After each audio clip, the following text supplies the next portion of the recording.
Hoje você se denomina como, Má? Eu acho que ao longo, né, desses 30 anos, eu comecei fazendo produção técnica, né, do próprio show da Xuxa. Então, responsável pela montagem do palco, do som, da luz, de colocar os geradores, fazer todos os fechamentos, deixar todo o circo pronto para receber o show. De desenvolvimento de vários cases, mas quando eu voltei, eu me vi meio que sozinho e que eu precisava fazer a parte comercial, porque hoje a gente sabe que existem 40 milhões de crianças hoje, de alunos no país, ou crianças que são alimentados nas escolas. O fio que está solto, é algo que está no meio do caminho, não está bem preso, não está enrolado, enfim, tem uma série de... Aí são detalhezinhos de acabamento, vamos dizer assim, que o cliente acaba reparando. Mas quando você chega no estádio, o cara fala, tá bom, não pode pregar um prego, não pode ter um furo aqui, né? Aí vem justamente o conhecimento da Bueno, né? E vamos fazer com cinta.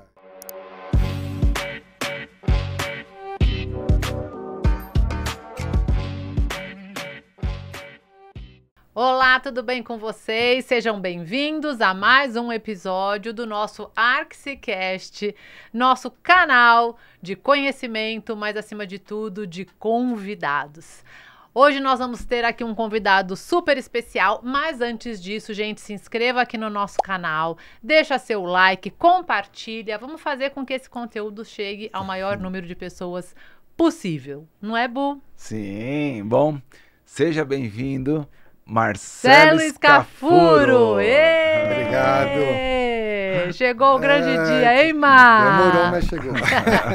Ô, gente, o Marcelo, antes de tudo, é um amigo querido, nosso irmão de vida, de caminhada. A gente tem muita admiração, muito respeito pelo Marcelo. Mas também ele é um profissional com uma experiência enorme. Hoje nós vamos tentar contar um pouquinho para vocês. Mas seja bem-vindo, muito obrigada, viu, de dedicar seu tempo aqui pra gente. Imagina. Se apresenta um pouco aqui pra nossa galera. É um prazer, né? Primeiramente é um prazer estar aqui com vocês. Eu acho que nem você falou, a história da Bueno, ela vem também com a minha história, né? A gente começou muito junto dentro desse processo. E vale dizer que quando a gente começou, né, nem celular tinha, né?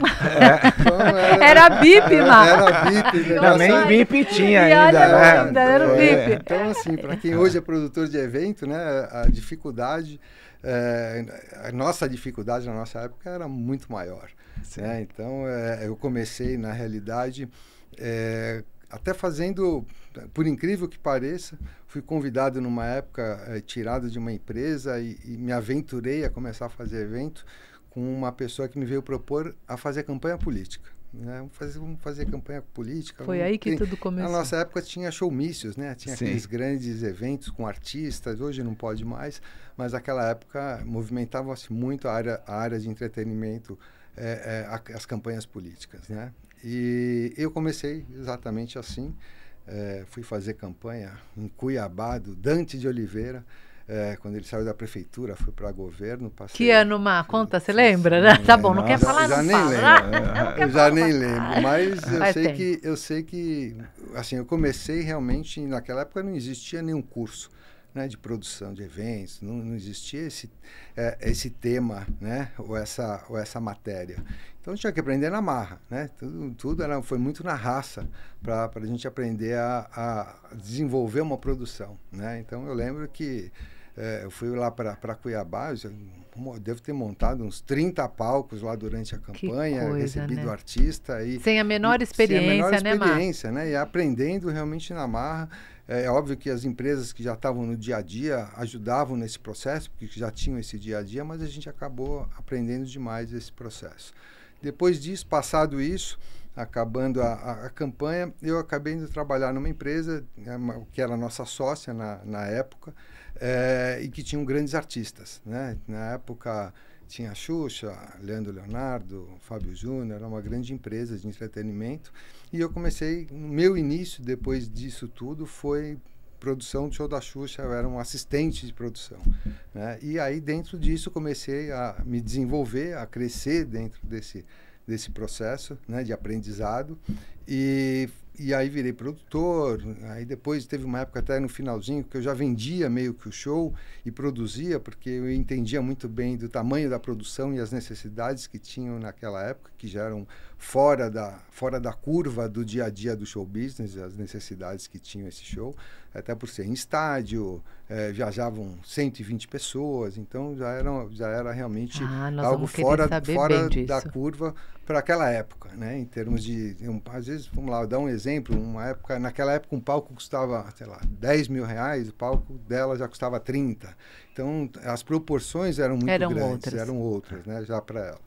Então, e dentro disso fui desenvolvendo, fui crescendo, depois trabalhei um tempo, aí foi entrando artista, entrou a Eliana, aí fiquei algum tempo com shows, na parte de shows com a Eliana, também viajando, e deu até um momento que eu fui convidado a mudar para Fortaleza, pelo meu sócio, que já estava lá, já estava morando lá, porque na época das campanhas, voltando um pouco atrás, a gente conseguiu pegar 3 campanhas. Uma delas foi Cuiabá, a outra foi uma presidencial e a outra foi para governador do Ceará. E cada um ficou num canto e ele, o que ficou no Ceará não voltou mais, acabou ficando de vez também, se desenvolvendo profissionalmente lá dentro da área do entretenimento, e depois de um tempo me chamou para que eu fosse morar lá. E aí quando eu fui, aí eu comecei, realmente cheguei lá, já comprando uma empresa de estrutura, depois voltado para o show business, começamos a fazer muito show, aí tivemos contas, às vezes, da própria Secretaria de Turismo, a gente começou a crescer dentro do âmbito do... Eu sei que nós fomos lá montar esse Ceará Music. Isso, né? Eu lembro muito bem que a gente foi fazer cenografia, claro, obviamente, né? Sempre na cabeça do mar, na chancela do mar, né? Exatamente. Mas tem muita história boa aqui, mas só para você entender um pouco do que está acontecendo com o ArxiCast, a cada novo episódio a gente vai percebendo pelos comentários e pelo que volta para a gente, a curiosidade sobre a nossa área de atuação. E claro, você tem aí uma área de atuação específica, como você falou agora, mas a gente também tenta levar para o nosso aluno, ouvinte, telespectador, as possibilidades dele atuar na nossa área. A gente sempre tenta fazer esse trocadilho aí, né, Bu? Nossa, Sim. A cada convidado, a gente tenta mostrar as grandes possibilidades. Hoje você está num outro patamar, num outro momento de vida, mas discorrendo um pouco dessa sua experiência, Má, e como você aprendeu na raça, muito como a gente também, se a gente conseguisse nomear um pouco que profissões você acha que você foi desenvolvendo no decorrer dessa sua história, Má? Você acha que você começou como um produtor ou como, sei lá, um operador do quê? E você chegou até aonde? Só para a gente tentar fazer uma coisa didática aqui para o pessoal entender. Hoje você se denomina como, Má? Eu acho que ao longo, né, desses 30 anos, eu comecei fazendo produção técnica, né, do próprio show da Xuxa, então responsável pela montagem do palco, do som, da luz, de colocar os geradores, fazer todos os fechamentos, deixar todo o circo pronto para receber o show, né? Então esse era o meu papel. Produtor técnico. E depois você vai evoluindo. Quando eu fui para Fortaleza, onde a gente teve um festival de música chamado Ceará Music, que foi durante 11 anos, né? Aí já tinham outros sócios e cada um tinha uma função específica. Eu sempre fiquei muito na parte da montagem, na parte de estrutura, porque era uma coisa que eu me identificava e sempre gostei de fazer. Mas teve outros eventos, eu tive um verão Coca-Cola, teve um verão durante 11 anos na praia que nós fizemos. Lá em Fortaleza. Lá em Fortaleza. E esse verão eu lembro que no início eu até escrevia as chamadas, ia para a rádio, o locutor colocava a voz, saía da rádio, ia para o estúdio, acompanhava as imagens, né? Então fazia o vídeo da chamada e levava para a televisão, né? Então assim, você acaba aprendendo a fazer tudo dentro dessa área. Eu acho que um pouquinho de tudo eu já fiz. Então é uma coisa que sabe, é algo que te dá, como você começa a ter algumas habilidades, vamos dizer assim, dentro da área de eventos, que levam isso para a sua vida. Independente do ramo que você vai atuar, o evento te dá isso, ele te dá esse olhar. Você mexe com logística, você mexe com gestão de pessoas, você atende o cliente. Então, assim, tem uma série de habilidades que você obrigatoriamente acaba aprendendo, né, no teu dia a dia. Então, e que isso depois eu fui levando hoje para outros negócios que eu tenho no meu dia a dia. Né? Então, assim, em termos de produtor, eu acho que hoje um olhar para um produtor, alguém que esteja querendo fazer produção, né? A primeira coisa da produção é você primeiro tem que gostar muito de fazer.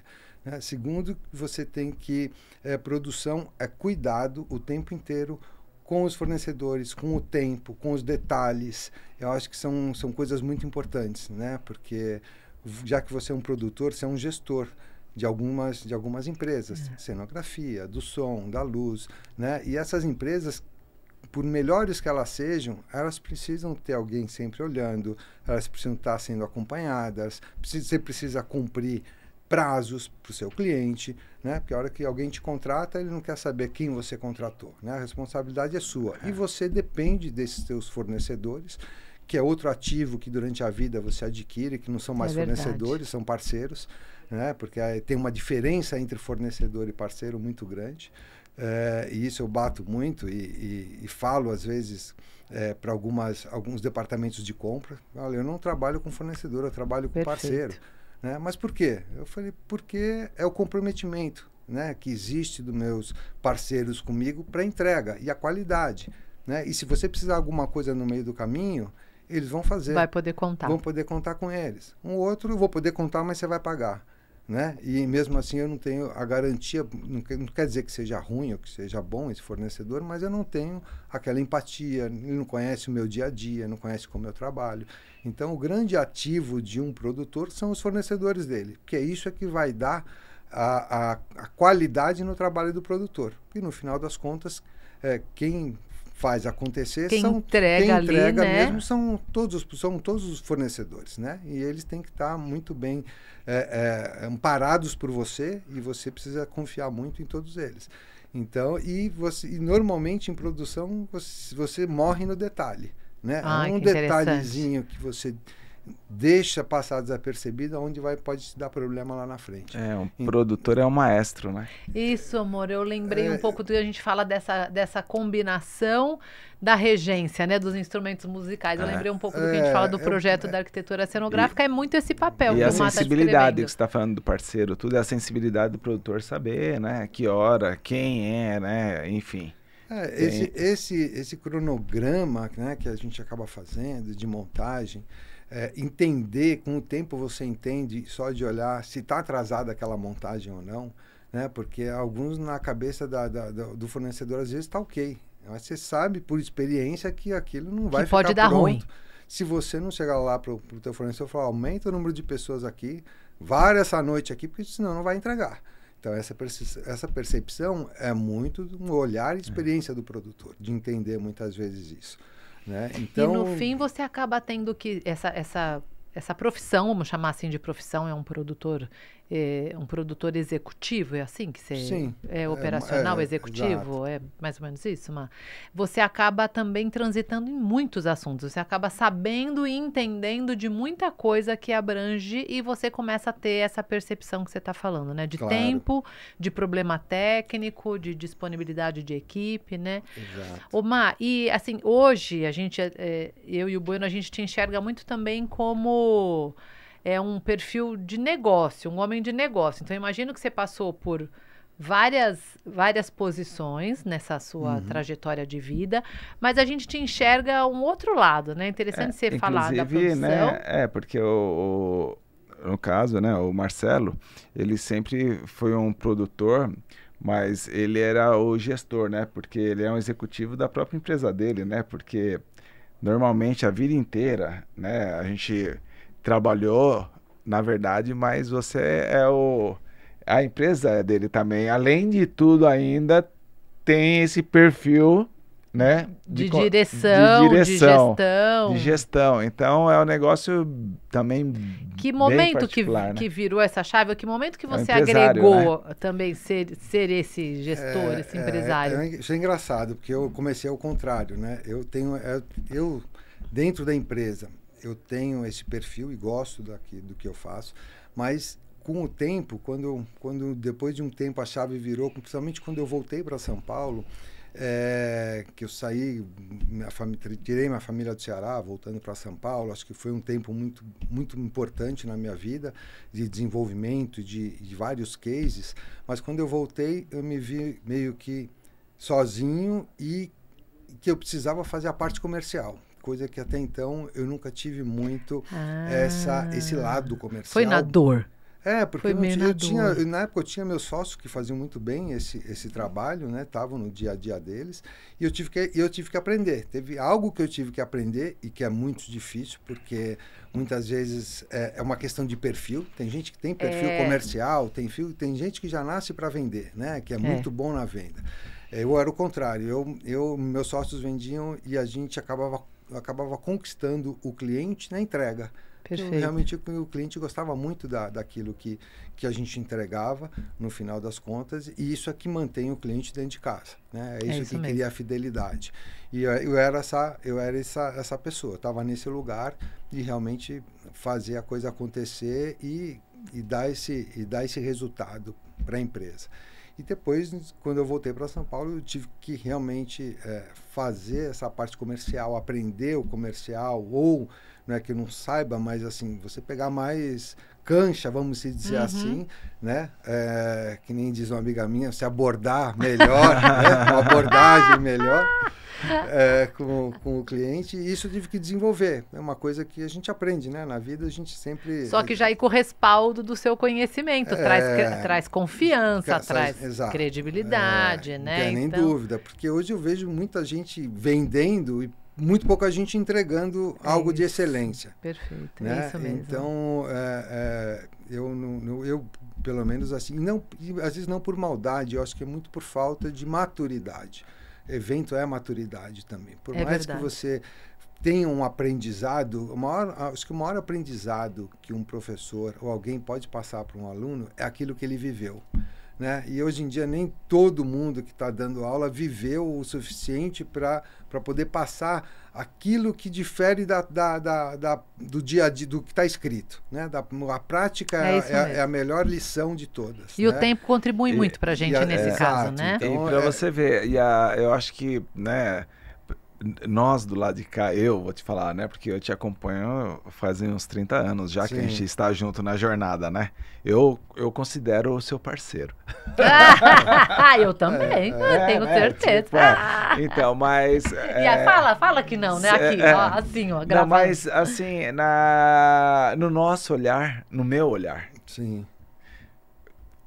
Você sempre foi o melhor vendedor que nos representou. Até hoje...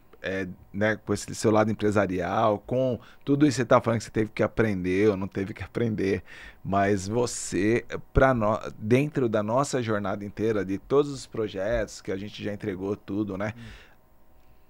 Você, assim, foi o que mais elevou a gente nos momentos que a gente precisava tudo, para cases super interessantes, para jornadas interessantes.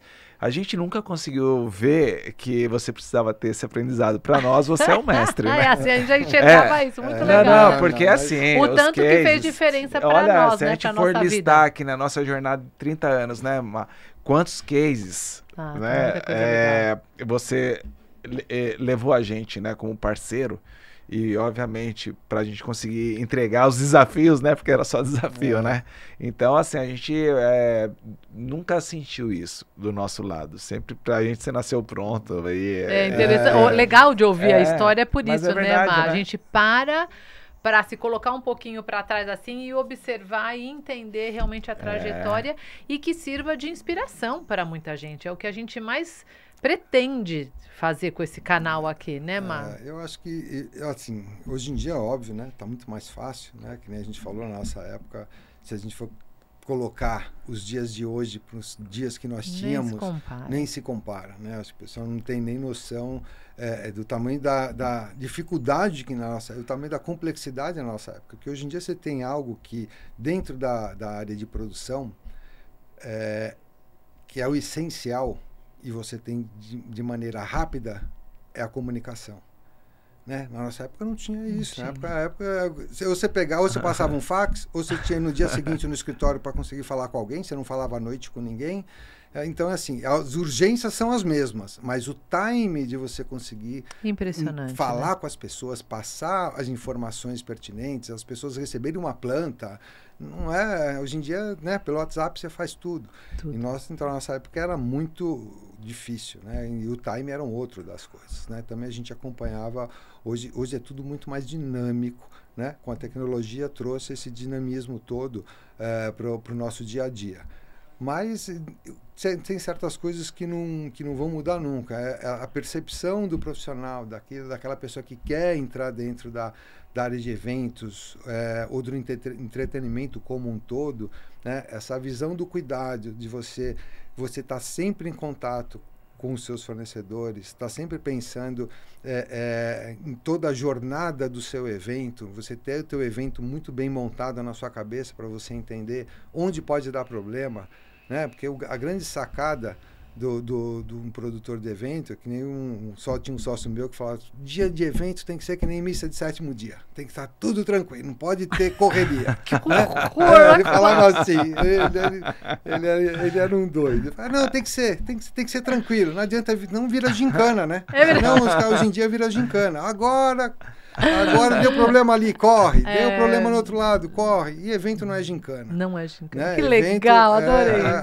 Missa de sétimo dia. Evento não é gincana, olha que legal. Eu até escrevi uma vez uma matéria no LinkedIn, um pensamento que eu tinha sobre esse tema, porque evento é realmente você conseguir olhar aquele evento e entender quais são os pontos que podem vir dar problema, ou no decorrer, ou antes. Então, assim, são detalhes, né, que eu falo, sempre no detalhe, que você acaba tendo um problema. Então, hoje em dia, são coisas que é muito básica, né? Hoje em dia, quem tem um gerador no evento não tem nenhum, né? Quem tem um, não tem nenhum. É isso aí, tem que ter no mínimo. Custa caro você ter um reserva. Não, custa caro quando não precisa, mas quando precisar não teve preço. Exatamente. Né? Então, mas tem outras, a gente, principalmente quando era esse shows em estádio, né, o cuidado era redobrado de você entender os pontos ali que eram pontos críticos, né, até porque naquela época você tinha o fosso, né, no campo, você tinha aquele fosso enorme, você tinha que fazer aquelas pontes para as pessoas entrarem no gramado. Então, assim, se você não colocar segurança ali para as pessoas não ficar parado em cima da ponte pulando, todo mundo caía dentro do fosso. Então, sabe essas coisinhas que você tem que pensar? Não, põe segurança e ninguém pode ficar em cima da ponte. Ponte é passagem, né? Porque senão é natural. Tem uma visão muito melhor. O cara fica 300 pessoas em cima da pontezinha pulando num show, a ponte vai cair, né? Então, são detalhes mesmo que muitas vezes você tem que enxergar quando você visualiza uma área, aquela área que você vai montar, né? Eu vou montar o palco aonde? O artista chega por onde? Sai por onde? Né? O próprio público entra por aqui, qual é a vazão que ele tem? Então, todos os pontos importantes dentro daquela montagem, você tem que, ao máximo possível, tentar identificar. Né? Não tem escola para isso, né, Mar? Não tem. Esse é o dia a dia. Esse é o dia a dia. Esse é o dia a dia, que são coisas que...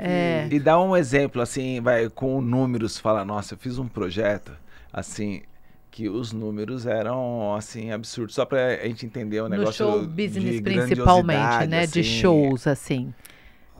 O Ceará Music eram números bem altos, porque eu acho que, se eu não me engano, a gente fechava um hotel, alugava o hotel inteiro, o hotel tinha 350 apartamentos, 250 eram para bandas e produção, e 100 a gente acabava fazendo pacotes, tal, para as pessoas ficarem no mesmo hotel que os artistas, porque o show era dentro do próprio hotel, né? Ela disse que era no Marina Park e era dentro do próprio hotel, né? E os números vinham, uma coisa é você estar em São Paulo, para você levar tinham 7 artistas, 7 apresentações por dia. Então, no mesmo dia, eu tinha Skank, Lulu Santos, Jota Quest, enfim, eram 7 atrações por dia.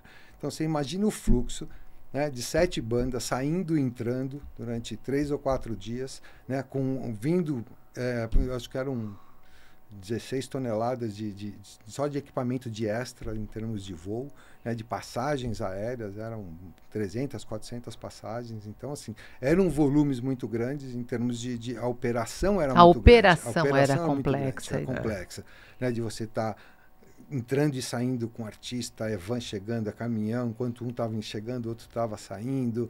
Então, assim, todos os números eram muito grandes, né? E é o tipo de evento que, se você esquecer uma coisinha ou qualquer extra, era um valor muito alto. Não era um extra de R$1.000, era um extra de 100 mil quando você esquecia de alguma coisa. Então, que fazia uma diferença muito grande. E festival é isso. Festival você tem qualquer escorregão vai embora um bom dinheiro. E teve um outro também que você falou que contratou não sei quantos. É um case que você estava contando então, no Limite, foi lá no na Limite. Época, a gente chegou até a conta da Secretaria de Turismo e o governo fez um acordo lá, né, com a Globo, ofereceu o produto no Limite e é legal porque faz a divulgação do estado, aquela coisa toda. E aí, como a gente tinha conta da secretaria, eu fui cuidar desse programa lá, né, a infraestrutura toda que se precisava de trabalho da Globo, aquela coisa toda, né? E assim, foram 180 pessoas que chegaram para tocar esse programa, coisa que é inimaginável para quem está assistindo. 180. 180. E você estava fazendo Eu estava fazendo toda a coordenação. Todas as necessidades que eles tinham. Então, os hotéis, né? Lembro que a gente pagou 1.865 diárias de hotel, só de pousada, lá naquele local, né? Então, eu tive que construir uma cozinha industrial dentro de um galpão lá da fazenda, onde foi gravado, para poder atender o dia a dia das pessoas que estavam trabalhando. Só ali eu servi mais de 10 mil refeições.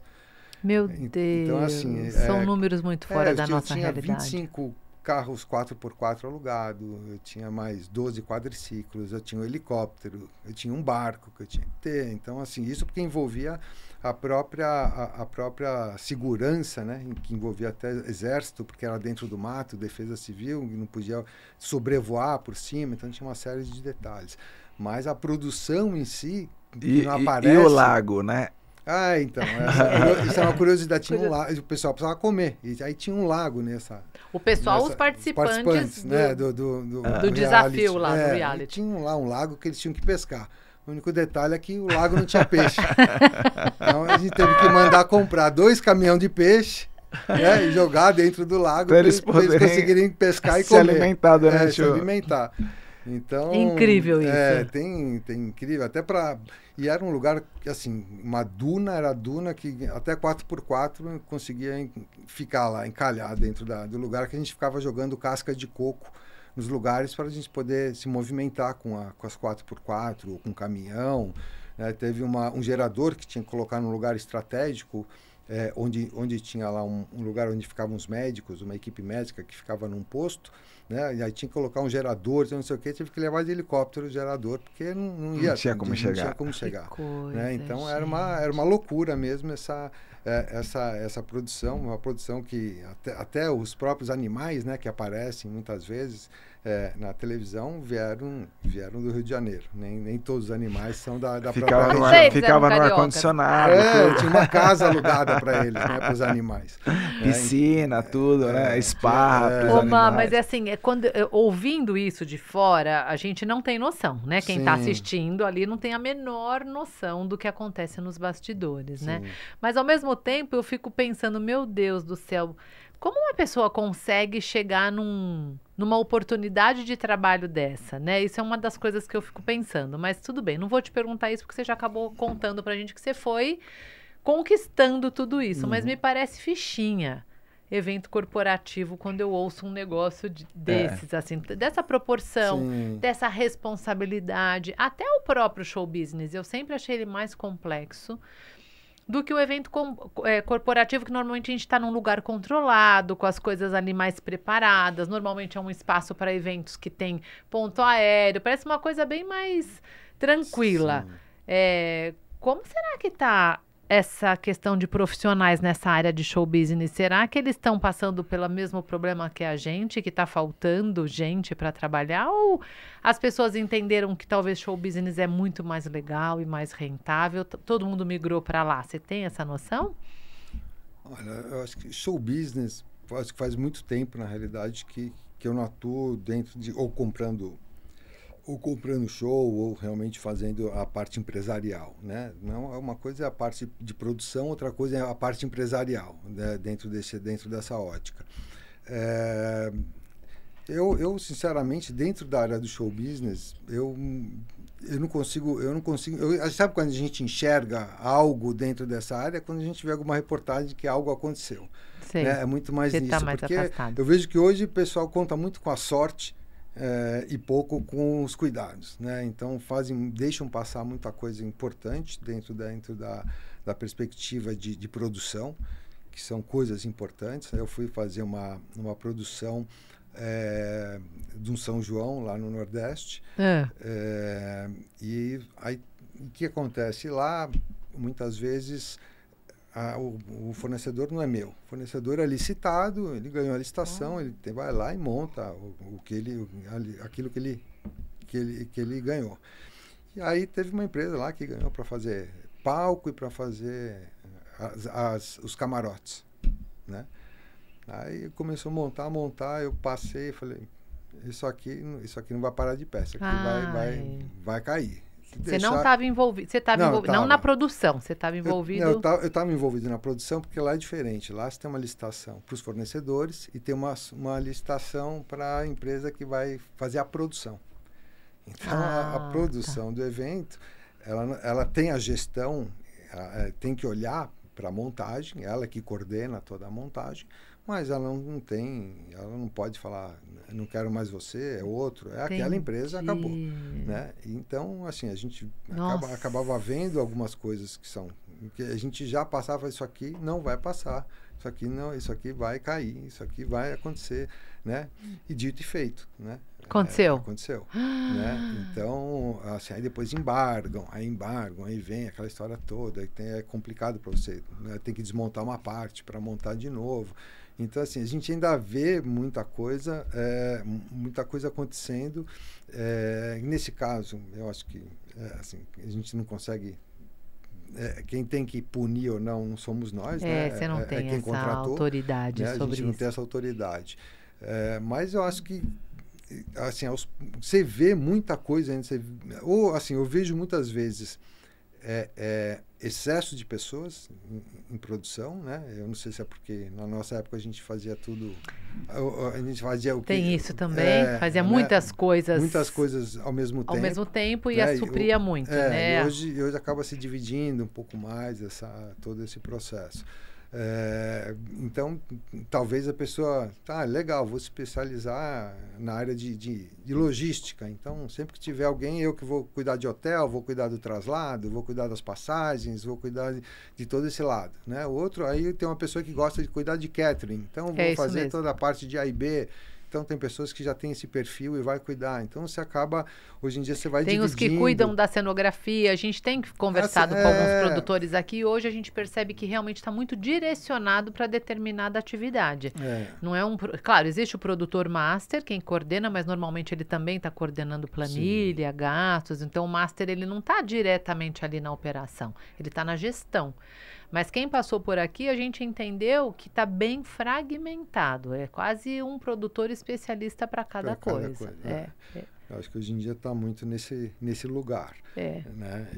Mas, assim, independente do tema, né, ou de lugar que cada um está, eu acho que dentro do seu olhar, daquilo que você tem que entregar, todos eles sempre têm algo que que tem que prestar muita atenção, para não deixar passar desapercebido. Isso. Porque às vezes é num detalhe, às vezes fiz tudo, esqueci de comprar lixeira. Pronto, não tem lixeira no evento. Lixo é uma coisa que uma coisa mais fácil é passar num evento e os caras esquecerem de comprar uma lixeira. Porque é uma coisa tão pequena no teu dia a dia que muitas vezes, às vezes passa uma história dessa.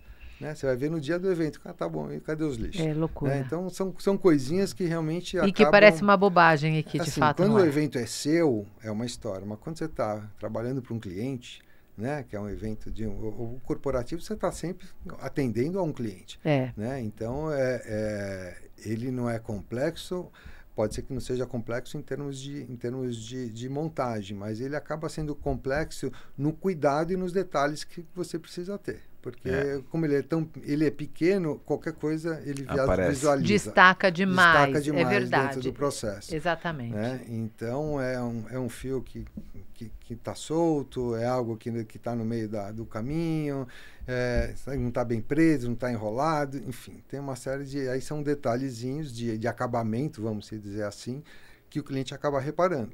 Um palco, o cara não vai reparar. Ou o visitante, né, Mate, passar por algum problema porque deixou algo ali exposto, ou porque faltou alguma coisa. A gente também está o tempo todo pensando muito em quem vai estar usando o espaço que a gente acaba resolvendo ali muitas as questões do espaço, principalmente quando tem que funcionar, tem que ter fluxo, tem algo que não é só conceito, não é só experiência, mas tem ali uma parte funcional importante. Normalmente a gente percebe os problemas acontecendo na funcionalidade, que a gente percebe muito essa diferença. Normalmente evento corporativo, onde você tem o maior problema de um evento corporativo, se chama-se valet. Né? Você faz o evento lindo, maravilhoso, e no final o cliente está 1 hora esperando o carro. Isso é uma tristeza. Isso acontece demais. Acabou, a lembrança vai só no valet. Exatamente, vira no problema. Isso é uma coisa que você vê, e o valet, mas o valet faz isso o dia inteiro. Né? Mas tem se que ter você coordenação. se você não orientar, falar, isso aqui, esse número de pessoas não dá. Isso aqui vai me gerar aqui uma fila, porque assim, para chegar tudo bem, cada um vai chegando, né? Em horas poucos, não tem problema. Mas na hora de ir distinta, embora, é todo mundo muitas junto. vezes é todo mundo junto. E é a hora onde você tem que realmente mostrar que você pensou naquilo, pensou naquele detalhe que é importante. Legal. É uma boa porque dica. Senão, na vazão. Tudo aquilo que você fez lá dentro, o cara depois lá fora fica 1 hora cansado, já quer ir para casa. Imagina o cara ficar 1 hora esperando um carro. Eu fico imaginando que tamanho de planilha, se existe uma ferramenta, uma planilha, algo que você tenha um checklist, por exemplo, a lixeira, o que significa? Existe uma ferramenta, mas normalmente se usa uma planilha para poder coordenar tudo isso? Normalmente se usa uma planilha. Eu, quando recebo um briefing ou que eu vou apresentar qualquer projeto, mas basicamente já é a planilha, né? Você tem que pensar em tudo para apresentar um preço. Então, você já tem que detalhar de uma forma ou de outra. Para não passar nada. Para não passar nada. Então, você já tem que começar a enxergar aquele evento pronto. Né? Então, que é o que a maturidade dá para a gente, justamente poder enxergar um evento com tudo aquilo que ele precisa ter, os seus cuidados, onde vai ficar o quê, planta baixa, a primeira coisa a se fazer é uma planta baixa, até para você entender, né, os movimentos das pessoas, por onde entra, onde está o quê. Então, a planta te ajuda muito a enxergar. E depois, se tiver que fazer um 3D, você sobe. Mas o mais importante é a implantação. A implantação é tudo, né? E depois de implantado também, algumas coisas, uma mesa você consegue mexer. Agora, um palco... É verdade. Você vai desdobrando a partir da planta. Olha o pensamento projetual aí, né? Olha a arquitetura cenográfica aí que a gente tanto defende. Vamos trazer um case nosso, falar um pouquinho da Arena Fonte Nova que a gente fez junto, porque eu acho que foi um desafio muito legal, e como a gente está falando, ou pelo menos tentando mostrar aqui um posicionamento profissional, acho que tem essa conexão do que foi de fato uma intervenção cenográfica pensada com algo extremamente técnico, que foi um desafio e tanto, porque teve ali algumas nuances que a gente teve que respeitar, mas a gente fez o caso da Arena Fonte Nova, a nossa grande, como fala? Nossa Senhora do Bonfim, a fitinha. A fitinha de não lembro de quantos metros. Foi um case que você trouxe pra gente, muito legal, Marcos. Ela teve 800 metros e 4 metros de altura. A gente só não conseguiu, né, escrever no Guinness, no né? Guinness. Foi algum detalhe, né? Assim, Eu acho que o Guinness tem todo um processo de que você tem que passar, o que você tem que pensar antes já, e talvez tenha passado. Perdeu o Até timing, porque, não até foi? porque foi muito em cima, né? Eu lembro que a gente teve muito pouco tempo Foi uma também. loucura. então, mas conta aquilo, como gente, foi, foi né? uma Porque loucura. por isso que a gente sempre te enxergou, né? Você, né? Essa potência que você era nas ideias, nos desafios, tudo, né? Isso que sempre eu acho que alavancou nós juntos, né? Sim. Porque quando chamava Marcelo, né, meu, Marcelo era, tá ligando. o Misericórdia. Batman, né? Era o morcego. E o Marcelo ligava o M no céu, que o Marcelo tinha que atender lá, Marcelo né? tá chamando. Precisamos, era no telefone Meu, vermelhinho, né? Era de... Sempre foi, né? Até hoje, né? Esse foi um evento para uma inauguração. Era, na realidade, o name rights do estádio para um cliente, para uma cervejaria. E a agência me chamou, falou: Marcelo, a gente está aqui, a gente precisa fazer um lançamento, essa coisa toda. E aí acho que uma pessoa de arte lá tinha meio que feito um esboço, porque esse pessoal de arte, os caras fazem, porque em papel, né? Tudo dá. Tudo dá, né? Tudo para de pé. Respeito aos nossos criativos que estão aqui nos assistindo, mas é isso, né? Não, mas em papel não venta, não chove, né? Não tem, papel é ótimo para essas coisas. Né? Tem onde fixar. Tem onde fixar, papel é lindo. Aí ele me chamou, me mostrou, falou: olha, isso aqui. Eu falei: o que você faz? Aí eu olhei, falei: faço. Já sei para quem eu vou ligar. Já sei. Tem uma empresa aí que fala que como é que era o lema? Paixão por desafios. É uma empresa que eu quero ver se é verdade mesmo isso. se bate esse jargão dessa empresa. Que legal. E aí liguei, né? A gente começou a desenvolver e assim, a gente foi encontrar, né, as dificuldades, né? Porque assim, a princípio sim, né? Dá para fazer. Mas quando você chega no estádio, o cara fala: tá bom, não pode pregar um prego, não pode ter um furo aqui, né? Aí vem justamente o conhecimento da Bueno, né? E vamos fazer com cinta. E eu nem me imaginava como isso podia ser feito com cinta, nem como prender. Então, assim, eu não tinha ideia. Acho que nem ele, mas é que com o desafio ele sai estudando, ele sai investigando. Eu sabia disso. É muito louco. Então, aí a gente começou. Aí é outro desafio, né? Que nós tínhamos lá na época. Mas esse foi legal, né? Porque esse detalhe aí, quando a gente chegou... Porque assim, uma que é gozado, né? A gente chegamos em São Paulo, uma missão dada para nós. Parecia que eles estariam até aguardando a gente, que eles também, parecia que... Nossa, eles queriam muito. Queriam muito inaugurar aquilo. Só que quando a gente chegou lá, nós encontramos os engenheiros, né? Porque a obra estava em andamento. Então não tinha novíssima, né? Ali na Fonte Nova, não tinha nada disso, que, estão esperando nós de braços abertos, porque, eles estavam construindo e a gente queria inaugurar. Então, quer dizer, para eles entregarem já tinha uma dificuldade que eles estavam em cima da hora. Imagina a engenharia trabalhando com os guindastes, com tudo acontecendo lá e a gente querendo já fazer a nossa fita do Senhor do Bonfim de 800 metros lá em volta. Vocês iam atrapalhar o trabalho deles, né? Com certeza. Não eram mas a gente achou pessoas que, não gratas. Que legal, nossa, chegaram. Ok. Daí começou isso tudo, né? Aí não começou pode. a discussão lá. Mas não pode foi isso, negócio, não pode aquilo. O desafio foi as Gines que a gente precisou fazer o curso lá, elas alcançavam o braço 50 metros de altura. Não, a gente tinha um guindastre para mudar a Gine de lugar, porque tinha as escadas, né? A Gine não sobe escada. Não subia. Então tinha o guindastre que ficava... Colocava a Gine onde a gente precisava. Exato. E daí tinha, acho que o primeiro subsolo, porque tem a escadaria toda e o estacionamento lá embaixo, né? Pra gente fazer o laço, porque daí a ideia, né? Do Marcelo. Ô, Bueno, será que não dá pra gente fazer o nozinho na hora, né, da abertura, o nozinho abrir e a fita como se fosse cortada? Você cortar e faz um pedido, né? É um pedidinho, né? Tem isso na fitinha do Nosso Senhor do Bonfim. 4 de altura, a 50 metros de altura, né, a sutileza. Dá. Ai, daí, que nervoso, pra gente ele não fala nada. Então, pra colocar a nossa Gine, que era a Gine, o guindaste, isso ela lá dentro do fosso, a 20 metros de altura. O guindaste lá de fora foi pegar a Gine. Porque não tinha como acessar, daí só lá de baixo, porque não poderia colocar ela em cima, também da laje, porque afundava a laje, porque Que loucura, quantas toneladas tem gente. uma gine daquele tamanho? Mas vocês só descobriram isso? Isso eu não lembro. Só descobriu Lá, isso depois. Só lá. Não, a gente só descobriu assim, tipo, olha... Mas não teve a visita técnica? Não, mas a visita técnica foi 2 semanas antes. Foi 2 A semanas gente antes. tinha que confeccionar, entregar, tudo tinha acho que uns 20 dias tinha para muito fazer. pouco, muito Daí pouco na tempo. hora que a gente falou, tá, mas qual é o arsenal que vai disponibilizar? Meu, olha, tem as jeans que era da obra mesmo, a empresa, né? A gente disponibiliza, porque daí eles tinham, eles saberiam o acesso, a gente poderia ter acesso aos equipamentos deles. Era tudo a mesma coisa, só que a engenharia entregando. Então, se a gente precisava, era assim, tipo, libera, ou se precisar do guindaste, Era meio que vai. tudo um favor, É, né? Não, aquela história é aí. junto. Era junto. Só que, Tinha né? o guincho lá, né? Que É. estava. Isso foi várias vezes, de Sim. içar realmente a gine e colocar em lugares, porque não podia subir escada e tinha vários patamares ali a ser trabalhado. E Né? na hora... o E desafio, aí né? o cara, né, vai com a gente Nossa, almoçar. que loucura. Não tava lá.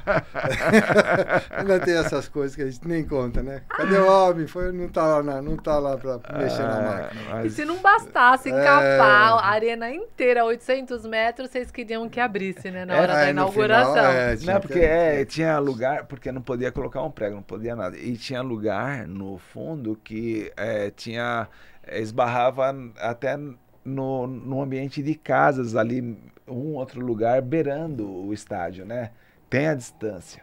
Só que não tinha como ter acesso, então a gente precisava içar de longe ainda. Que Não, desafio, foi assim. gente, uma loucura, não, mas a gente muito nem legal. pensava, né? Sabia que tinha que dar a volta com aquilo lá e foi. A gente fala, às vezes, eu e o Bueno em conversas, relembrando alguns projetos, Má, que tinha uma certa inocência. Não sei se agora esse, que é 2014, é muito recente, mas lá atrás, 2000, 1990, tinha uma certa inocência, sabe? A gente fala que muitas das coisas que nos trouxeram, muito das coisas, não foi uma coisa só, mas que nos trouxe até aqui, uma delas foi um pouco da inocência. Ah, vamos, vai dar certo. E aí também chega ali, tem o problema, mais cabeças pensam juntas. Eu acho que também isso ajuda um pouco, né? Não, mas é o outro que a gente foi fazer lá em Coté do Azul. Que nós Ah, somos que não, foi. loucura. Não, isso foi. era do Mônaco. Brasil, né? Foi Não, Cannes? Em Cannes. Cannes. Em Cannes. Então, daí, não, vamos, tal, mas e aí? Não, mano, é o seguinte, vamos fazer uma cenografia só de tecido e a gente leva nas bolsas. Também era a Copa do Mundo, né? Era na Copa E- do Mundo. Era a Copa do Mundo, ia ter jogo do Brasil. Não, mas assim, e vamos eu e você, e daí a gente encontra, vai ter uma empresa lá que a gente contrata, tudo. Não, mas assim, é com responsabilidade, que a gente sabia. Mas é inocência. Mas assim, tipo, né, meu? Chegou lá, Lembra tá, disso, meu, gente? como Vocês foram que... com um saco de tecido. Fomos, 2 sacos de tecido. dois sacos de Bora tecido, pra aí chega Europa. lá como ia a placa dentro do hotel que não podia grudar nada também, sabe, tipo... Aí tinha um pessoal de marcenaria, de marcenaria, uma empresa, mas mesmo assim, na hora, meu, tem que ficar o espetáculo, porque o cliente está lá. Só que, meu, a gente para pensar, às vezes, nesse caso lá, né? Porque a gente via falando, meu, tem que dar resultado o negócio, né? Não veio só vir pra cá, né, meu? A gente vai ter que entregar o negócio. Ia ter um jogo do Brasil ao mesmo tempo que estava tendo o Festival de Cannes, não era? Na E aí ia realidade, fazer a festa era o festival, né, da publicidade.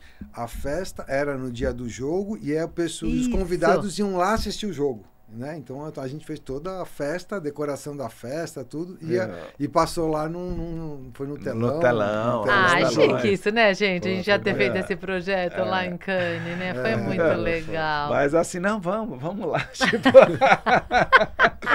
Muito vamos legal. pôr meu, era muito legal. Ah, gente, muito bom. Mas vamos cair aqui na nossa real, porque daqui a pouco o nosso tempo começa a esgotar e tem coisa muito legal pra saber. Não, mas vamos cair. Né? Sim, isso que eu queria cair na real assim. Meu, no parceiro. Isso que eu ia falar, como que é confiar no parceiro, né? É saber que tem uma porta aberta à oportunidade, mas também não vou sozinho, vou levar quem eu confio, é o que você está falando. Eu acho que essa lição é para a vida, é para hoje, para quem estiver ouvindo a gente, é isso. Conta com os teus parceiros, né? Vai com essa sua rede de apoio, né? Que é realmente quem faz acontecer. É óbvio que a gente tem nossa responsabilidade nessa gestão, não só dos parceiros, como do próprio evento em si. Você tem que fazer essa gestão você que debate com o cliente, você que convence o cliente, você que realmente fala para o cliente aquilo que precisa ser feito, muitas vezes baseado na orientação dos seus parceiros, né, que eles orientam tecnicamente e você tem que defender isso.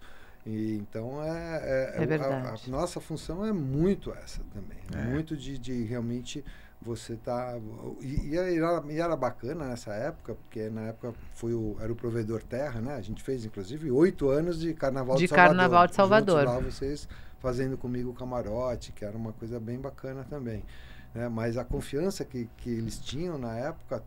No meu trabalho, no meu dia a dia, era muito grande, justamente pela qualidade, né, e pela segurança que a gente trazia dentro do processo de entrega dos eventos. É isso mesmo. Então, isso é que realmente não tem preço dentro do nosso dia a dia. A nossa entrega é o que reflete o produtor, a entrega que ele faz. Não tem isso mesmo. Não tem outra coisa. E um produtor não é nada sozinho, né? Ele tem que estar muito bem assessorado, muito bem respaldado, né? Tem que estar principalmente com os fornecedores, né? Com os parceiros. Com os parceiros, esses daí ele tem que estar sempre, tem que caminhar junto. É isso. E entender o comprometimento da entrega e do trabalho. Muito legal. Ele sempre vai depender disso. Não tem... Ô, pode falar você. Não, e tem um limite, né? Que a gente tem que falar, assim, entre o limite, né, da fama e o limite da fome, né? Não, claro, esse slogan do Maia é o melhor, né? Eu falei, e agora, né? Onde está o senhor Marcelo Scafuro, que envolvido num projeto extremamente lindo, importante. Então, para quem está aqui ouvindo a gente, é muito legal enxergar a sua trajetória, Má, e a gente quer que você conta um pouco para a gente do limite da fama para o limite da fome. Essa brincadeira até surgiu de um sócio meu hoje, que está aí, uma pessoa que está dentro do meu instituto, Fome de Tudo, chama-se Associação Fome de Tudo. Que a gente montou em 2022, foi um convite de uma amiga minha de mais de 20 anos, a Úrsula Corona, a matriz, e ela sempre esteve muito envolvida em projetos sociais, já estava dentro da DNA da vida delas, já tinha muito isso desde muito pequeno, e ela me convidou para montar esse instituto, né? E o instituto chama Fome de Tudo. E aí, quando um tempo atrás fui convidado para dar uma palestra, e aí conversando com o meu pessoal, falei, pô, Marcelo, vamos fazer aquilo que você vai falar, que é um pouco da sua vida, vamos começar como no limite da fama e vamos entrar depois no limite da fome. Muito que é onde a gente atua hoje com o Instituto também, né? E hoje, eu acho que toda essa experiência que eu tive durante minha vida inteira, né, com essas habilidades que justamente a gente diz que a gente adquire e é uma coisa natural, eu levei para o social, né? Então hoje a gente desenvolve grandes projetos na área social. Então quem eu estava conversando aqui um pouquinho antes com a Leila e com o Bueno, que a gente fez um trabalho muito bacana no Rio Grande do Sul, né? E o nosso instituto ele é muito voltado para a área de impacto. A gente não é muito assistencialista, não digo que o assistencialismo não seja importante em determinados momentos, mas o impacto, quando você gera um impacto, você gera mudança na vida das pessoas, realmente você acaba tirando elas daquele dia a dia de que ela precise o tempo inteiro estar recebendo alimento. E nosso olhar é muito nesse lugar, e realmente ter projetos que a gente possa desenvolver e que possam gerar mudança na vida das pessoas, né? Então teve independência, né? Independência, né? Perpetuar de forma independente. Teve uma multinacional que nos procurou, falou, olha, eu quero ajudar o Rio Grande do Sul, né? Vou te dar um valor aqui, o que vocês podem ajudar a comprar? Não, a gente não vai comprar nada, deixa dar a oportunidade da gente fazer um projeto mesmo, onde a gente possa levar um diferencial para essas famílias, né? E aí montamos um plano de trabalho, e dentro desse plano de trabalho a gente abordou 4 temas: animais, que sofreram muito, idosos, Muito. adolescentes e adolescentes, né, e famílias, e agricultura familiar, que realmente foi quem acabou perdendo tudo que tinha. A terra foi lavada, perderam tudo que tinha. E a gente, aí dentro desse, aí eu precisava entregar, né? Então, assim, eu venho na área de eventos, eu venho da área, sou empresário, show business, entretenimento. Então, como você olha para esse lugar que é diferente daquilo que você faz no dia a dia e desenvolve um trabalho em cima desse processo, né? Então, assim, fora todo o aprendizado, hoje, fazendo um parênteses, hoje o Fome de Tudo é a única instituição no Brasil com um contrato mundial com a ONU, com a WFP, que é a maior agência humanitária das Nações Unidas, né? E dentro disso a gente também tem muitos exemplos do que acontecem pelo mundo, até pela própria ação da WFP, que está muito ligada ao tema de nutrição, de fome, nas guerras, nas grandes catástrofes, é sempre a primeira agência a chegar e poder gerar a ajuda necessária. E dentro disso, a gente desenvolveu os projetos, fiz um diagnóstico da região, fazendo uma pesquisa, perguntando para um e para outro como a gente poderia atuar, até porque não tinha um valor, o valor não era um valor absurdo, mas qualquer valor nessa época, qualquer trabalho ajuda, né? E aí identificamos, na área da agricultura familiar, a gente fez uma parceria com a Emater. Você vê, isso já vem de eventos. Eu falei, vem de eventos porque você vai fazer um evento que você não tem aquele dia a dia, né? Qual é a percepção que você tem que ter muitas vezes? Mas deixa eu procurar quem é autoridade dentro disso, e deixa ele fazer a parte dele, eu vou fazer a minha, né? Eu acho que é muito saber dividir o olhar para gerar o resultado final. Sim.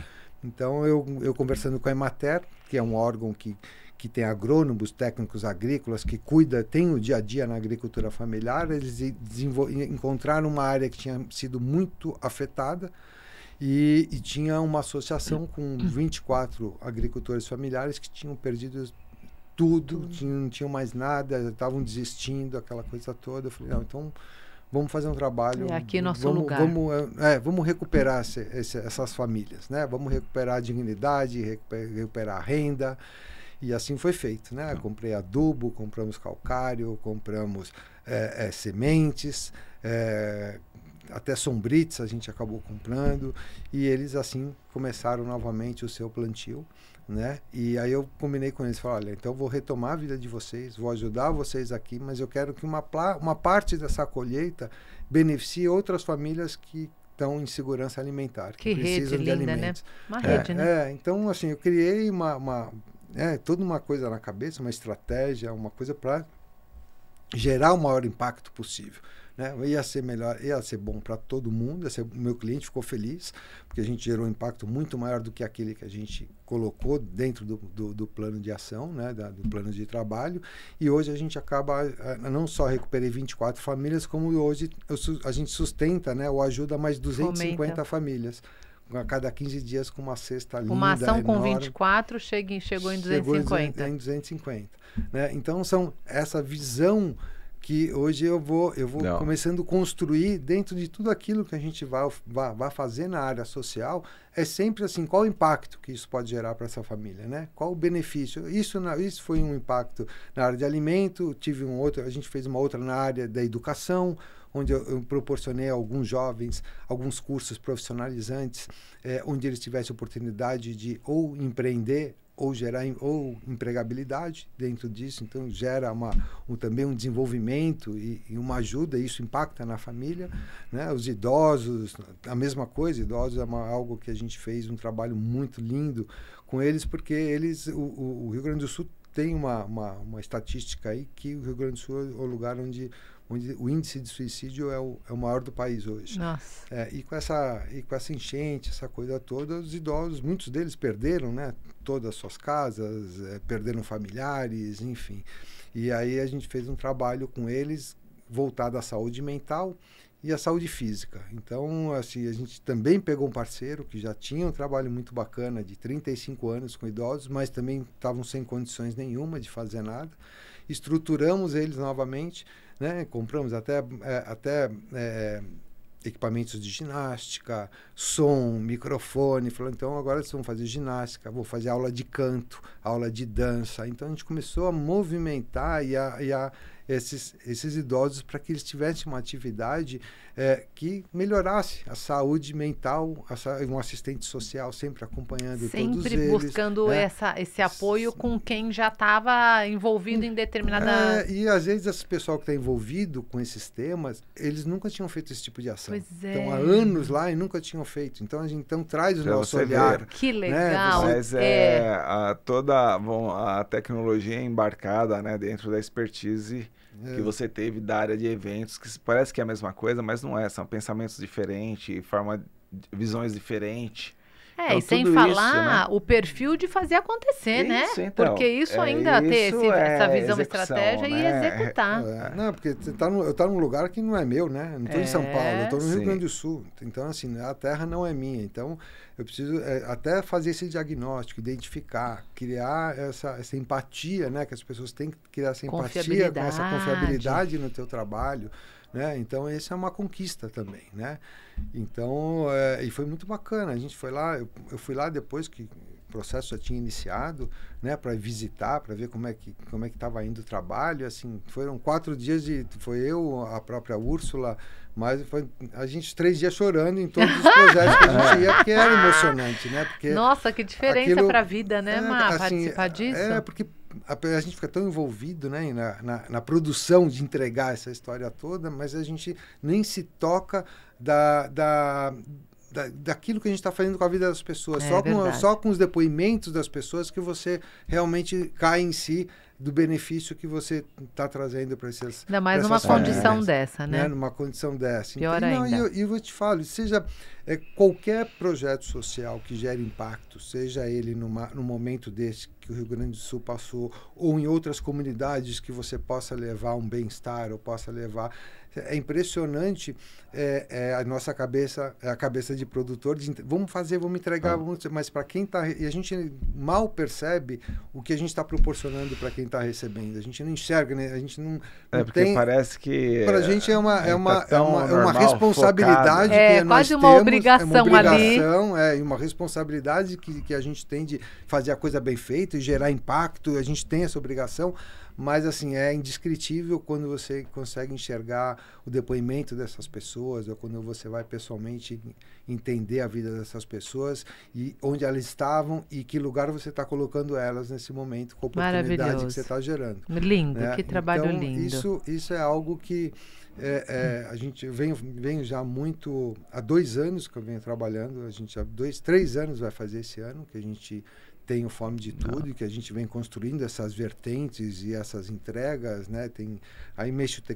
Existe tecnologia envolvida para desperdício de alimentos, enfim, tem uma série de outros temas que a gente aborda. Você está bem ancorado, assim, também, né? Em relação a subsídio, tanto financeiro quanto técnico? Não, vou te dizer não, por quê? Porque como eu não sou assistencialista, a gente não pede doação para comprar e distribuir, é tudo muito pautado em cima de projetos. Em cima de projetos na qual aí quando é projeto, ele é um pouco mais, é como se fosse projetos na área de eventos, vai? Eu tenho um show para fazer, tenho que buscar patrocínio.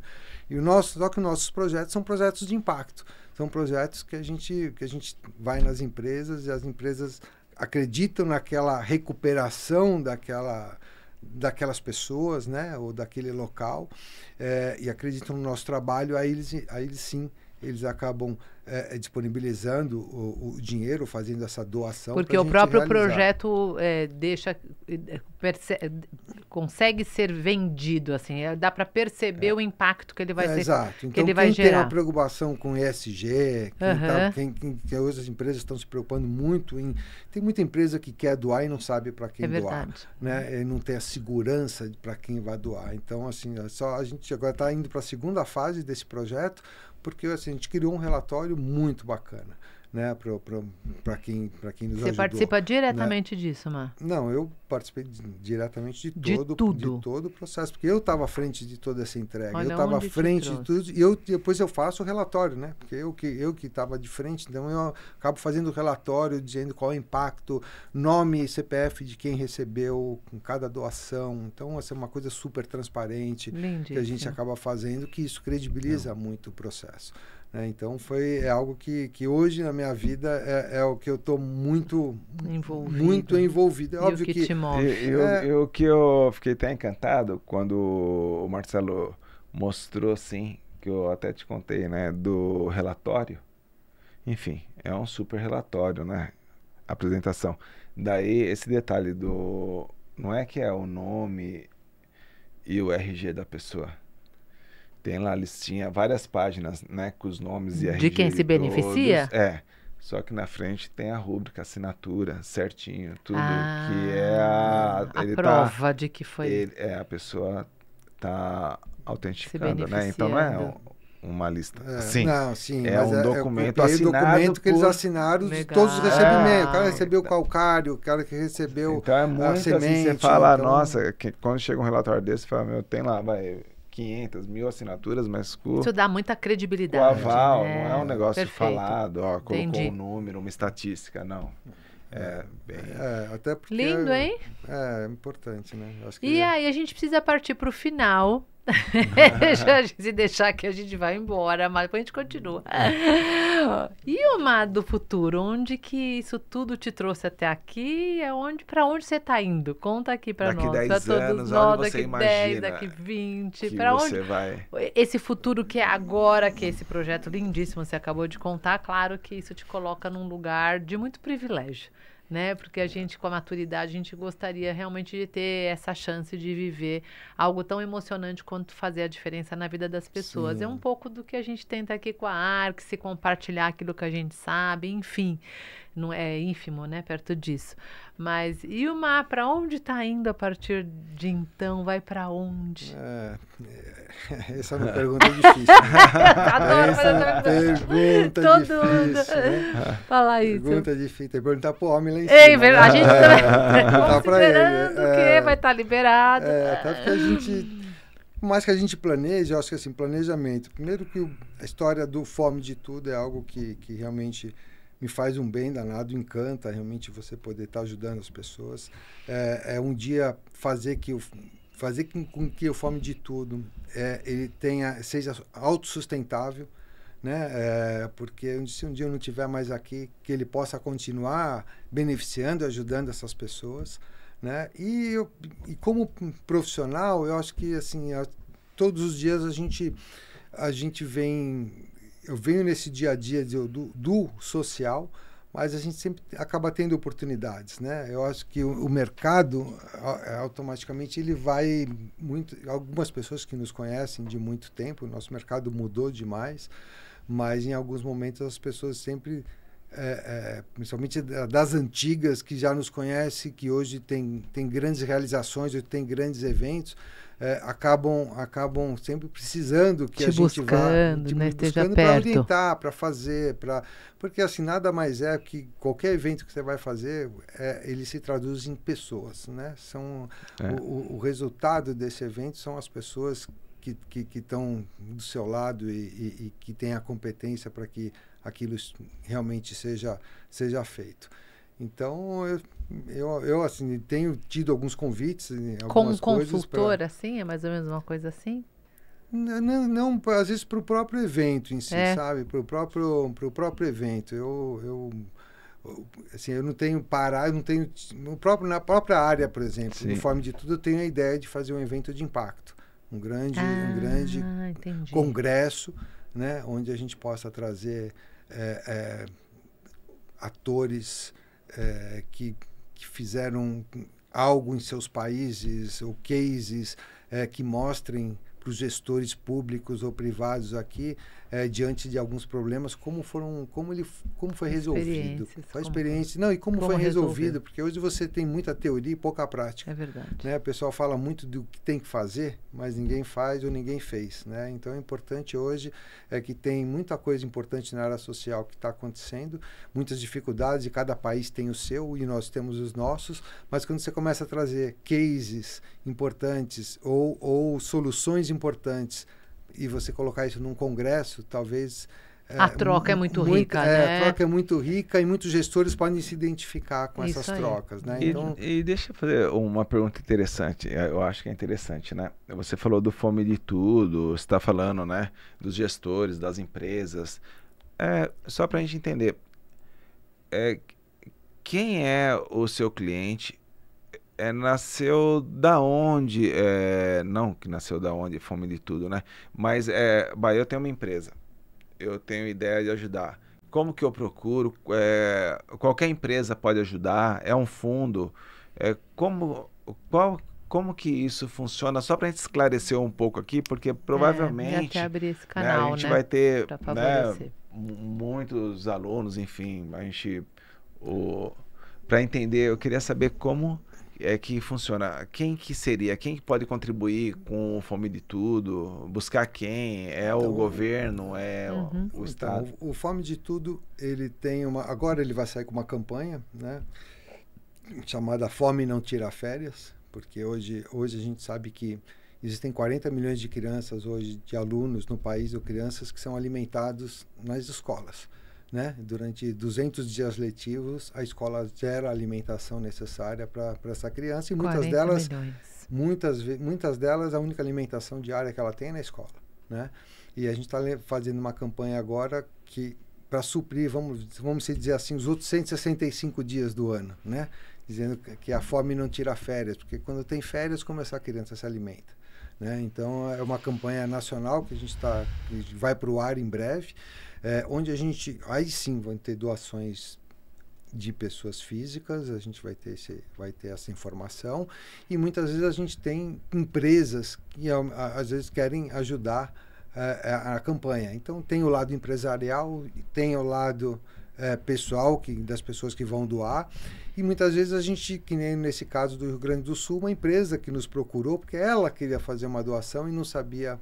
Ela precisava de um projeto consciente, conciso, queria alguém que realmente tivesse uma chancela, tivesse uma segurança do que realmente ia ser feito uma coisa bacana. Né? Logo depois disso, uma outra empresa nos procurou uma associação que tinha um dinheiro arrecadado e estava parado lá, e estava uns 3 meses parado o dinheiro e não tinha para quem dar, e queria ajudar o Rio Grande do Sul com sementes de milho. Né, para poder comprar, para ajudar as pessoas. Então, o Fome de Tudo foi o veículo que eles tiveram a confiança de dar esse dinheiro, e aí o que eu fiz? Fiz 3 cotações do melhor preço, né, da semente de milho, e agora eu estou fazendo um relatório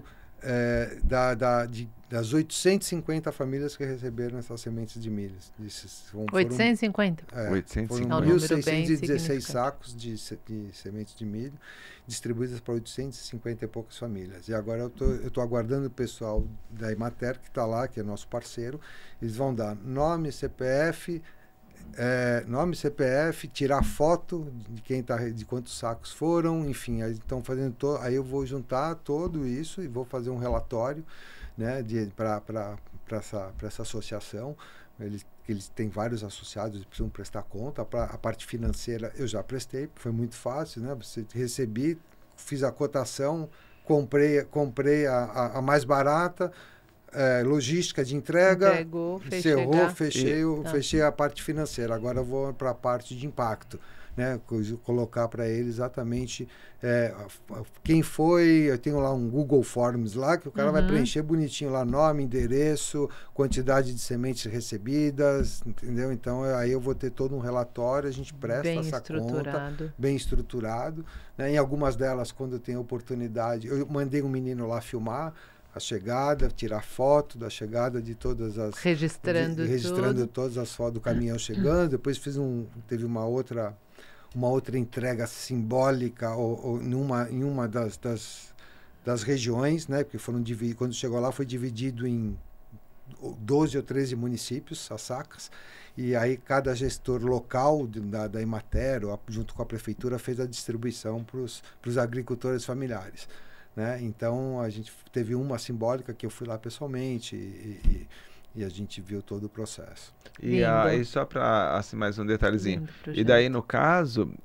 igual falando Fome de Tudo, obviamente, parece que é só empresas do agro que tem um foco maior, a indústria alimentícia, ou daí vocês fazem um projeto desenhado pro... Muitas vezes a gente pode desenhar, sim. Por exemplo, esse do Rio Grande do Sul foi a Shein, né? Que foi aquela que vende, né, na internet, né? A Shein...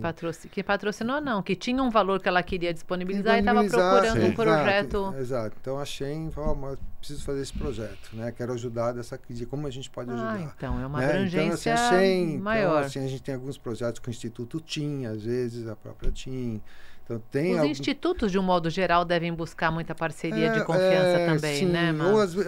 E até as empresas, independente do segmento, todas elas, muitas vezes, existe uma demanda interna, né, de querer fazer alguma coisa. A gente Isso agora mesmo. tem uma que quer fazer algo com povos originários, com os povos indígenas. Então, aí eu já estou lá procurando, identificando o diagnóstico para a gente poder mapeando para ver como que a gente pode ajudar. Que trabalho lindo, hein, Mar? Os povos indígenas, muitos deles fazem os artesanatos muito legais e tem povos que já estão exportando, fazendo artesanatos e já se estruturaram e vende por uma fortuna fora. Olha né? só. E outros que já estão sendo explorados. O cara vai lá, troca por um sabonete e depois vende aqui por uma 500, 600, 700 reais aqui aquilo que eles produzem, o que eles fizeram de artesanatos. Né? Então o projeto seria para fomentar essas outras que estão... Você pode fomentar, estruturar umas outras que elas possam gerar renda para elas mesmas de maneira muito mais legal e profissionalizar aquilo que elas produzem. Nossa, e poder crescer. Esse projeto. Né? Então, assim, a gente tem projeto em todos os temas, a gente consegue desenvolver, porque a gente tem um olhar 360. Não é uma ONG que ela é especializada em determinado tema, né? Ou que a gente se dedica a um determinado tema. A gente olha o problema, faz o diagnóstico e leva a solução. Lindo. Seja ele qual for, na área da saúde, na área do alimento... né? Então, a gente é por isso que é um pouco diferente. Encantador. Que a gente faz. Muito bem. Nossa, nós precisamos... Maravilhoso o projeto. A gente deixa aqui o @ também na descrição. De repente, a gente pode ter seguidores ou pessoas que estão aqui interessadas. O Instagram né? é o Movimento Fome de Tudo. Movimento Fome de Tudo. Instagram, legal, né? a gente põe aqui. E o e-mail é www.fomedetudo.com. Pronto, a gente deixa aqui também escrito no nosso vídeo. Mas algum recado que você queira deixar diretamente para os nossos telespectadores, eu não sei, youtubers? O recado, pelo menos na área daquilo que eu construí minha vida, porque assim, logo que eu comecei, eu tive um incentivo muito grande do meu pai, por incrível que pareça, né? Porque muitas vezes o teu pai quer que você seja engenheiro, seja médico, dentista, siga aquilo que ele faz, né? E meu pai foi muito bacana numa coisa que ele me falou uma vez. Ele falou: olha, não interessa aquilo que você queira fazer, mas seja o melhor naquilo que você faz. Muito então, bom. assim, isso daí abre a tua mente. Se eu quiser vender pipoca, eu vou ser o melhor pipoqueiro que existe e vou ganhar dinheiro e vou ter sucesso. Né? E na área aí foi assim que eu tive a tranquilidade de poder ir para uma área que não existia uma faculdade. E aí é só o interesse mesmo, é gostar. Eu acho que é um mercado de entretenimento, é um mercado de bilhões por ano. Isso mesmo. Um mercado que envolve muitos profissionais, envolve muito dinheiro. Para você se destacar nesse cenário, precisa realmente só ter muito cuidado e muita competência. E saber que você vai ser babá de adulto. Você acaba sendo babá de adulto. Tem o tempo inteiro que ficar cobrando. Muito bom. Mas é muito isso. Tendo esse cuidado, você aí, com certeza vai evoluir, vai ter sucesso. E tem espaço na nossa área, né, Mar? Tem muito espaço para atuar. Tem muito espaço. Mar, muito obrigada pela sua predisposição a se deslocar, vir até aqui, o seu tempo, a sua Imagina, história. O prazer é meu. É sempre muito legal te ouvir, estar com você. Você é um querido que a gente ama de paixão, você sabe, né, Mar? Obrigada. Tamo viu? junto sempre. Tamo junto, Sempre. né? Sempre. Tá bom. Pra vocês que Obrigado. estiveram, quer dar um tchauzinho, amor? Eu ia dar um tchau, tchau, Mar. tchau, tchau. Gente, muito obrigada. Espero que vocês tenham gostado. Essa aula com Marcelo Scafuro, maravilhoso. Não esqueçam de se inscreverem aqui no nosso canal, de deixar o seu like. E é muito legal também quando vocês comentam, quando vocês fazem perguntas. Isso ajuda a gente a até desenvolver novos conteúdos baseado na sua dúvida, baseado no seu comentário. Ajuda a gente a fazer esse conteúdo chegar ao maior número de pessoas possível. É sempre muito bom. Arque-se você também. E muito obrigada. Obrigada, amor. Obrigada, Mar. Até mais. Tchau. Até mais. Tchau.